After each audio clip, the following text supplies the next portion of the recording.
Welcome once again to Lehto's Law. Here's Steve Lehto. April sent me a note about a story in torquenews.com written by Dennis Flero. And this is an interesting story. There's a lot going on here, a lot to unpack, as I like to say.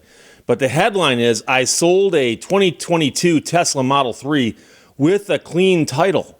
Now, Tesla says it's salvage and it'll easily go over $12,000 for my customer to fix.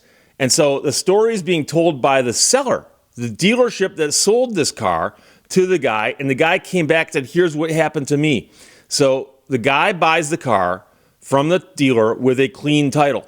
Now, I got to make sure this is very, very clear. There's some portions of this story where people sort of mix and match terminology because they're talking about it having a salvage title, but the vehicle has a clean title. And so the title that you get from the state, assuming you get a copy of it, or the title the state is holding, unless it says salvage on it, it's a clean title as far as that goes. The problem is that Tesla considers it salvage, but that doesn't make the title salvage. However, it's still a problem. So that's what happened to a man named James, who recently purchased a previously owned Tesla Model 3 from an EV dealer, who says that he did all his due diligence. He ensured the Tesla he sold had a clean title. Carfax showed it as clean with no reported accidents, and that this is all good. But then he tells the story about we sold the customer the Tesla. He took it to Tesla for a simple battery fix, who told him it was marked as salvage, even though the title is clean. Now, Tesla wouldn't share details, wouldn't restore supercharging, and wanted a crazy amount of money to fix it, as in $12,000, because it was flagged in Tesla's system as a salvage vehicle. Now, Tesla says that there was an unreported severe accident, and now there's so much damage to the car that the damage must be fixed before they can work on the vehicle. And that's a problem. So he says, we have a customer who bought the car. Shortly after he bought it, the 12-volt battery has a warning, needs replacement. It's apparently a common problem, not expensive. So we said, of course, it's no problem. We'll reimburse you for that. So the seller's even telling the guy who bought the car, look, we'll pay for that. Just set up a service appointment with Tesla. They'll fix it. We'll Venmo you the money. So he took the car into Tesla. When he got there, they checked it in. They told him, this is a salvage title. The frustration and disbelief in his voice were evident. Now, if somebody said it's a salvage title, when the title's not salvage, obviously they're just mixing and matching terms there. So the man who bought the car called Tesla directly and asked them why they considered the Model 3 to have a salvage title. And he spoke to a Tesla advisor, and the man gave her the VIN and asked her what's going on. And she said, my technician tells me there is structural damage to the car, and that it has alerts for the high voltage battery, which needs replacing. So Tesla's practice is the car is now a salvage title vehicle. Supercharging gets automatically turned off. Now, again, this is a quote given to the man who then gave it to the seller, who is now talking apparently about this on the internet. And so the idea that this is now a salvage title vehicle, well, obviously it's not, but they can consider it salvage, but I'm just pointing that out. So it gets reported to the system if the car got hit hard enough. Someone might not have reported the accident and probably had it fixed at a non-Tesla shop, paid out of pocket, and then auctioned it off. However, since these cars are computers, Tesla was alerted that it was in an accident, and a severe one. Now we have to run tests on it. If it doesn't pass, we can sometimes recommend things to fix it so it will pass. Other times, it just won't pass, and then once it does, you'll have to pay for that test if you want supercharging turned back on.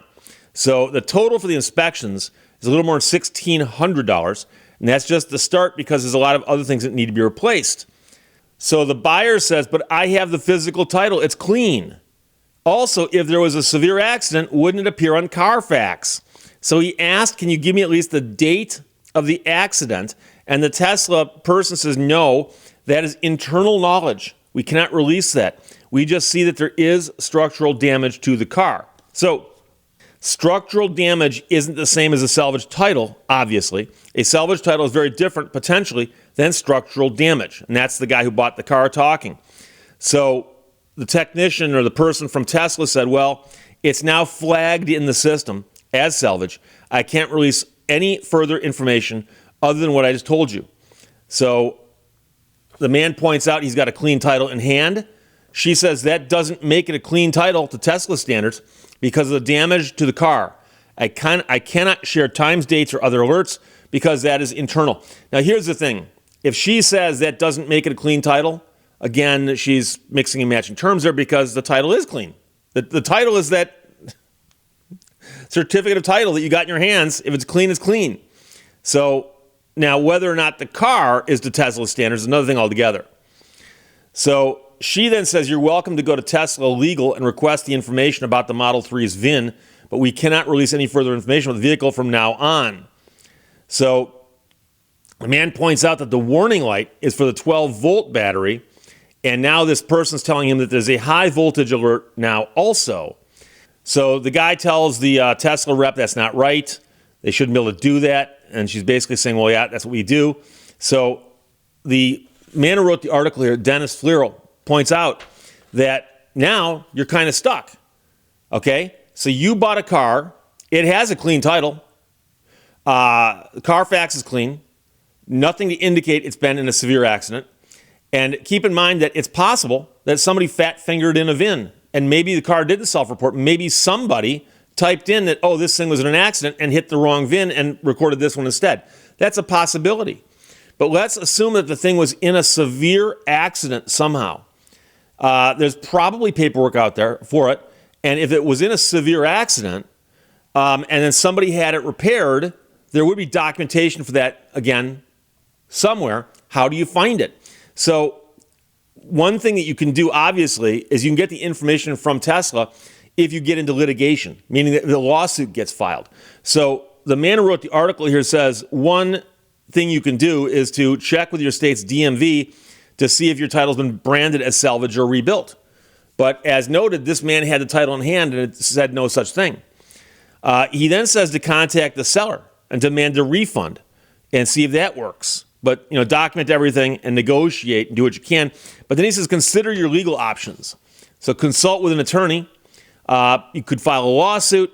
And then he points out that there are things in Tesla's warranty that you might want to familiarize yourself with before you buy one.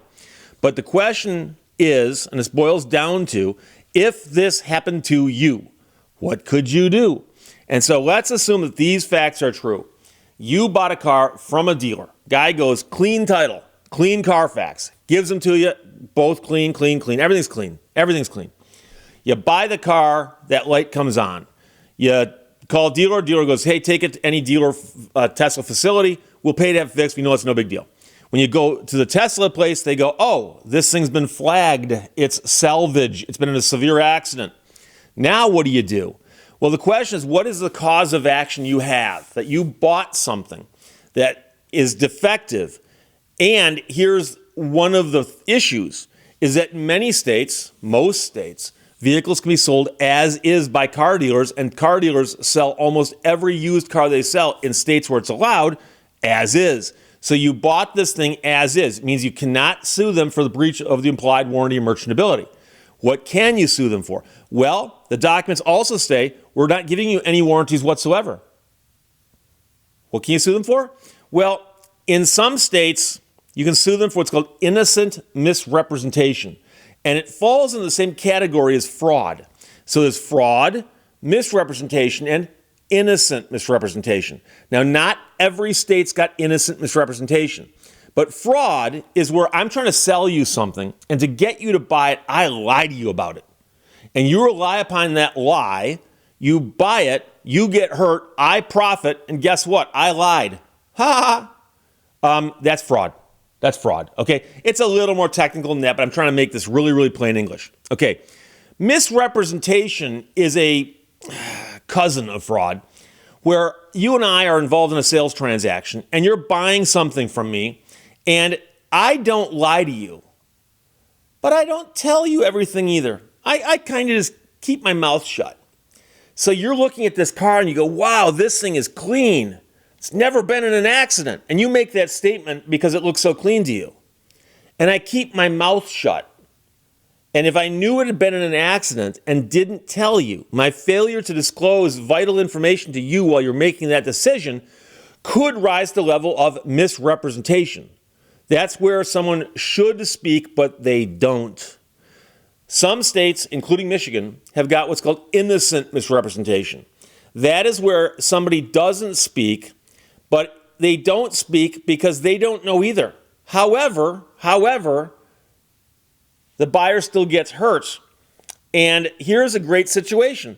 Let's assume the dealership had no idea about the salvage designation by Tesla. Well, they can't disclose that because they don't know it. But you might say, but Steve, what sense does it make that you can sue that person for selling a vehicle they don't know anything about? Well, it turns out they profited, didn't they? They profited. And so some states say that, something you shouldn't be allowed to profit from something like that. So what you would do is you would sue the dealer. And you go, but Steve, I don't like suing people. We're not just going to be sue happy. Oh, but you got to ask yourself, where'd the dealer get the car from? They bought it from a seller who didn't disclose to them. And so somewhere up the chain is the person who knew who didn't disclose.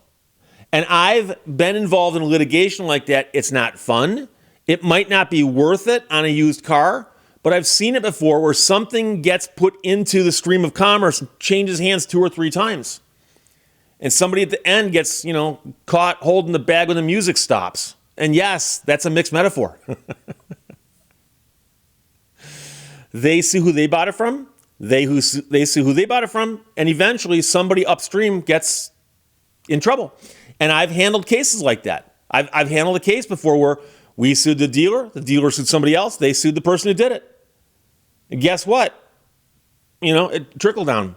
So it's also possible, depending on the state you're in, this would not apply in Michigan, but there could be an Unfair and Deceptive Trade Practices Act, the UDTPA, law in your state protecting consumers.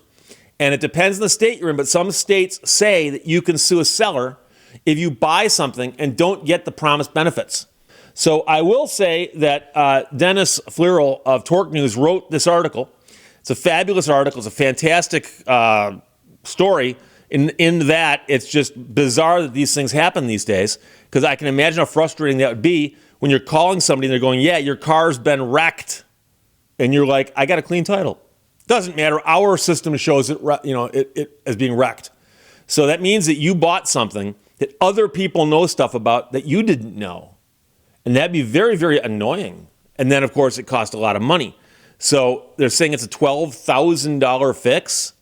And yeah, that's a problem. So that's the possibilities there. He could bring an action for misrepresentation, possibly innocent misrepresentation. We don't know what state this happened in, though. That's not part of the story. So the headline at Torque News from Dennis Flierl, and April sent it, by the way. I sold a 2022 Tesla Model 3 with a clean title. Now Tesla says it's salvage, and it'll easily go over $12,000 for my customer to fix. Questions or comments, put them below. Let's talk to you later. Bye-bye. Thank you for watching Lehto's Law. A supreme accomplishment is to blur the line between work and play.